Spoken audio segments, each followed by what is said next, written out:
અમુક લોકોને શરીરમાં વિવિધ પ્રકારના દુખાવા થતા હોય છે. તો દુખાવા કયા કારણોસર થાય છે એના વિશે આજે સરસ મજાની વાત કરવી છે. તો જે લોકો દિવસ દરમિયાન આપણું શરીર ઈચ્છે એનાથી પણ ઓછું પાણી જો તમે પીતા હશો તો પણ તમને શરીરમાં દુખાવા જેવું ફિલિંગ આવી શકે છે. કેમ કે માંસપેશીઓમાં તાણ અનુભવાય છે અને માંસપેશીઓને અને શરીરને પણ પૂરતી માત્રામાં પાણીની જરૂરિયાત પડે છે. પણ જો એની અછત ઊભી થાય તો શરીરમાં દુખાવા થઈ શકે છે. જે લોકોને શરીરમાં કેલ્શિયમ અને મેગ્નેશિયમ ઘટે એવા લોકોને પણ શરીરમાં દુખાવા જેવું થાય, હાડકાઓ નબળા પડવા લાગે, સાંધાના દુખાવા થાય, કમરના દુખાવા થાય, શરીરમાં સ્ટીફનેસ થાય એટલે કે શરીર જકડાઈ જાય, આ પ્રકારના પ્રશ્નો ઊભા થઈ શકે છે. તો કેલ્શિયમ શેમાંથી મળે? તો કે ડેરી પ્રોડક્ટમાંથી. દૂધ છે, દહીં છે, છાશ છે, પનીર છે, દૂધની બનાવટ છે, કાળા તલ છે, સફેદ તલ છે, આ બધામાંથી તમને પર્યાપ્ત માત્રામાં કેલ્શિયમ મળી રહી છે. અને મેગ્નેશિયમ છે તે લીલા પાંદડાવાળા શાકભાજી ખાશો એટલે એમાં મેગ્નેશિયમ સમેત અનેક પોષક તત્વો મળશે. આ બંને તમે દિવસ દરમિયાન ખાવાનું રાખશો એટલે તમને શરીરમાં ક્યારેય પણ કેલ્શિયમ કે મેગ્નેશિયમ ઘટવાની નોબત નહીં ઊભી થાય. પરિણામે તમને દુખાવા પણ ક્યારેય નહીં થાય. ત્રીજું, યુરિક એસિડ. તો યુરિક એસિડમાં શું થાય? અમુક લોકોને સાંધામાં દુખાવો થાય, અમુક લોકોને આંગળીઓમાં દુખાવો થાય, અમુક આંગળીઓ વાંકી ચૂકી થઈ જાય, અમુક લોકોને શરીરમાં જકડાઈ જાય, દુખાવા થાય, આવું બધું અલગ અલગ ફિલિંગ આવતું હોય છે. તો યુરિક એસિડમાં ખાસ કરીને તમારે લોકોએ કઠોળ બને ત્યાં સુધી અવોઇડ કરવા જોઈએ. ખટાશ છે, આથાવાળું છે, ફાસ્ટ ફૂડ, જંક ફૂડ બને ત્યાં સુધી અવોઇડ કરો એટલે તમને ધીરે ધીરે નેચરલી રીતે તમને કાબૂમાં આવી શકે છે. અને યુરિક એસિડને કાબૂમાં લાવવા માટે તમારે લીમડાની ઉપર જે ગળોના વેલા થાય એ ગળોનું ચૂર્ણ એને તમે દિવસ દરમિયાન 1 થી 2 વખત અડધી અડધી ચમચી લેશો તો પણ ધીરે ધીરે યુરિક એસિડમાં નોંધપાત્ર ઘટાડો જોવા મળે છે. Vitamin D. તો વિટામિન ડી છે એ ઘટે તો પણ શરીરમાં દુખાવા થાય, માંસપેશીઓ નબળી પડે, શરીરમાં સ્ટીફનેસ આવે, આવી બધી સમસ્યા ઊભી થઈ શકે છે. તો વિટામિન ડી શેમાંથી મળે? નેચરલી રીતે વિટામિન ડી તમારે પર્યાપ્ત માત્રામાં પ્રાપ્ત કરવું હોય તો સૂર્યપ્રકાશમાં, સવારનો કોમળ સૂર્યપ્રકાશ, એમાં 25થી 30 મિનિટ સુધી બેસવાનું એટલે ધીરે ધીરે ધીરે તમને વિટામિન ડી મળી રહેશે શરીરને. અને વિટામિન ડી ક્યારેય નહીં ઘટે. પરિણામે તમને શરીરમાં દુખાવા ઊભા થવાની શક્યતાઓ ઘટી જશે. ફાઇબ્રોમાલ્જિયા આ એક પ્રકારનો રોગ છે જેમાં શું થાય? જેમાં શરીર જકડાઈ જાય, મસલ સ્ટીફ થઈ જાય અને શરીરમાં દુખાવા પણ થઈ શકે. તો ફાઇબ્રોમાલ્જિયાની આપણને ખબર કેમ પડે?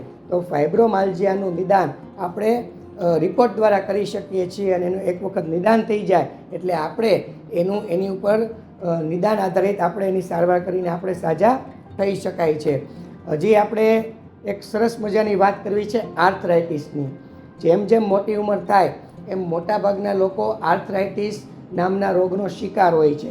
તો આર્થરાઇટિસમાં શરીરમાં દુખાવો થાય, સાંધાનો દુખાવો થાય, શરીર જકડાઈ જાય, મસલ્સ ટાઈટ થઈ જાય, આવી બધી અલગ અલગ રીતે તમને ફિલિંગ આવતું હોય છે. તો આર્થરાઇટિસને તમારે ન ઊભું થવા દેવું હોય તો અત્યારથી જ તમે પર્યાપ્ત માત્રામાં કેલ્શિયમ, મેગ્નેશિયમ, ફોસ્ફરસ આ પ્રકારના પોષક તત્વો મેળવતા રહેજો. વિટામિન ડી ક્યારેય નહીં ઘટવા દેતા. પરિણામે ઓસ્ટિયોપોરોસિસ છે, ઓસ્ટિયોપિનિયા છે, આ પ્રકારના રોગો પણ તમને નહીં થાય અને ભવિષ્યમાં પણ તમને આર્થરાઇટિસ થવાની શક્યતાઓ ઊભી નહીં થાય. શુદ્ધ સાત્વિક ભોજન લેજો એટલે તમને આવું કશું પણ થવાની શક્યતા ઊભી નથી થતી.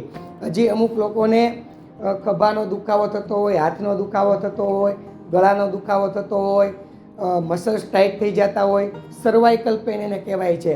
અત્યારે મોબાઈલ જોવાની ખોટી ટેવ છે, નીચે મોઢું કરીને મોબાઈલ જોવાનું, સૂવાનું, ઊંધે પડતે પડીને સૂવાનું. એટલે શું થાય કે જે ગળાની નર્વ હોય એમાં પ્રોબ્લેમ ઊભા થાય, ગળાની જે આપણી જે નેચરલી રીતે જે કર્વ હોય એમાં પ્રોબ્લેમ ઊભા થાય, ગાદી ખસવાના મુદ્દા ઊભા થાય.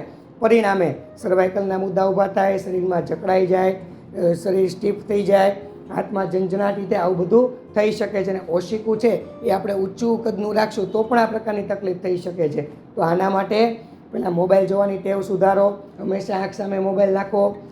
પતલું પિલ્લો એટલે કે પતલું ઓશિકું હંમેશા લેવું જોઈએ. આકાશ ઉપર આ રીતે તમારે સૂવું જોઈએ એટલે તમને ધીરે ધીરે આ પ્રકારના દુખાવા હશે એ ધીરે ધીરે ઊભા થવાની શક્યતાઓ જ ઘટી જાય છે.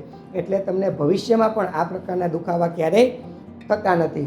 શરીરમાં પ્રોટીન પણ ક્યારેય ઘટવું ન જોઈએ, કેમ કે પ્રોટીન ઘટે તો પણ માંસપેશીઓમાં દુખાવા જેવું તમને ફિલિંગ આવે છે, કેમ કે માંસપેશીઓને જરૂરિયાત પ્રોટીનની પણ હોય છે. પ્રોટીન ઘટે એટલે માંસપેશીઓમાં પ્રોબ્લેમ ઊભો થાય, પરિણામે મસલ્સમાં પ્રોબ્લેમ ઊભા થાય, શરીર જકડાઈ જાય, આવું બધું તમને થઈ શકે છે. એટલે શરીરમાં ક્યારેય પ્રોટીન પણ ન ઘટવા દેવું જોઈએ.